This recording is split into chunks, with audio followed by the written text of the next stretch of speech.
Okay, welcome back to Thinking Out Loud, and I'm here with Chef Marc Holloway. Marc, thank you for being on Thinking Out Loud. Thank you for having me. And we are going to show you, as a public service, how to do something really great with food. What are we going to do, Marc? Today we're going to make a 5-cheese spicy pasta. I like to add the spice in, but you don't have to go with the spice. It's just a matter of what you like. This is one of those dishes to where you can really play around with the amount of ingredients, find what you like. The cheeses you can substitute for what fits your palate. Okay, well, I know Ray's mouth is watering, as mine is. He had me at cheese. Okay, well, what do we do? Okay, well, we're going to start off by melting the butter. That's going to be the base. You could go with oil or butter, but we're going to go with the butter today. Butter's good. Butter's always good. But you know, I like the oils too, the truffle oils. You know, that's my little signature for most of the things I cook. We're going to add in some flour. That's just going to be the thickening agent. And I think, by the way, just in case people are wondering, we're going to have this recipe on Facebook, right? Yes, they go to WCTV/Chesapeake Television, and we'll have the recipe and the segment. Is it a slash or a dash? It's a dash. I thought A so. dash. See, I got to keep you straight, A little Ray, dash. because people are going to want this recipe. Now, so we got the butter and the flour. Correct. Not margarine. No, go for the good stuff. Yeah, I know. Now we're going to add heavy cream. Now you can substitute and use regular milk if you want, but why would you do that? Right. We're going heavy cream. Well, sometimes at midnight, you know, you get hungry and you may not have heavy cream. Well, hopefully this will already be in the refrigerator waiting at midnight. Okay, so think ahead. Think ahead here. Exactly. So clearly that I see heavy cream, it must be a diet dish, right? That look says no. We don't do diets around here. What you really want to make sure is you want to make sure you break down this flour, because the last thing you want is to have somebody bite in and get a big chunk of the flour. Right. We're going to add the cayenne. This is one of those things you can always add, you cannot take away. So make sure you know your heat level on this. Okay, so how much cayenne was that? I believe what we went this time was 1.5 teaspoons. I normally do 2 for me. How many people is this going to serve?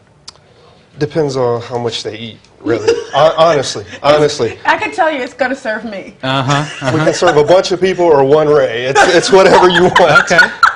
Okay, we're adding the salt. Typically, a little trick on salt. You see chefs on TV or at home adding it high up. Yeah. That's for show, but also what it does is it disperses it and makes sure, once again, you don't get one clump. But since we're stirring it, it's just straight in. All right. Basil, if you have fresh basil, do the fresh basil. Makes it look so easy. It is easy. It smells good Preparation is key, I bet. Getting all the stuff ready, especially to try to do it in a few minutes. It is. Now we're hitting with the cheeses. Uh-oh. We're going to have Gouda, Gruyere, Asiago cheese, cheddar, and a brie cheese that I picked up. And so that's 5 cheeses. that is 5. And this is called a 5 cheese. cheese. But if you remember last time, we did a 5 spice, so I think we're going to 5 have is your number? Well, that's the beginning of it. Okay. If it wasn't, it soon will be. He's going to be known as the chef of 5. Well, you remember last time it was a left-handed chef, so. Oh, you're doing really well. Are you ambidextrous? No, I tried. We tried that last time, remember? I didn't think y'all were going to have me back because I was mainly right-handed. It tasted good, so. Well, there you go. Yeah. And how this tastes depends on whether you get to come back again. So, you know. So everybody out there, please call and tell them y'all want me back. You know, it's kind of starting to look kind of good and smell good. Oh, and that's your brie? This is a brie with truffle oil. This is basically all these comes in blocks, but to get your melting time quicker, I just shredded them beforehand. The brie, you're not going to shred that, so just slice it thin. Yeah. Well, we have about 2.5 minutes left. Smoked peppers. Yeah. That's just for a little smoke flavor and color, presentation. It is beautiful. And that has a lot to do with it. How food looks affects how it tastes, right? Because you see it way before you taste it. So, and you can smell it, the smoked peppers. Now you can buy those, or you can do it at home. Contact me on Facebook. I can tell you how to smoke them at home. It's not ready, Ray. It's not ready. Back down. I like sauces. Sauces are delicious. Well, this is going to be the one you want then. Okay. Pre-cooked pasta. I do it 13 minutes. If you're going to not put it directly in, make sure you run it under cold water to stop the cooking process. That's called shocking it. I do not have an exact measurement on this. I cook a lot. Whatever I have left over, we start cooking another pasta dish. Oh. So you just pretty much, it's an eye. You have to eyeball it and just guess. I always make too much. Okay. But you know what? It's better to have extra. Yeah, yeah. Are you a leftover guy, Mark?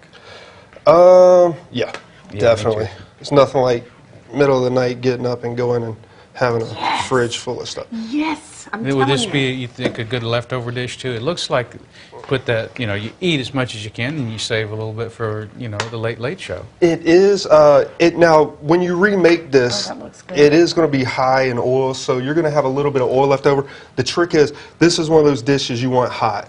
It's a lot better hot. A lot of people say, "Can you eat it cold?" Well, yeah, you can eat it cold, but once again, why would you? Why would you? Yep. Now, I see that you've made it a vegetarian dish. Could you just throw some poultry in there and make it a chicken and broccoli? You could. I will be honest with you. It was a vegetarian dish on accident.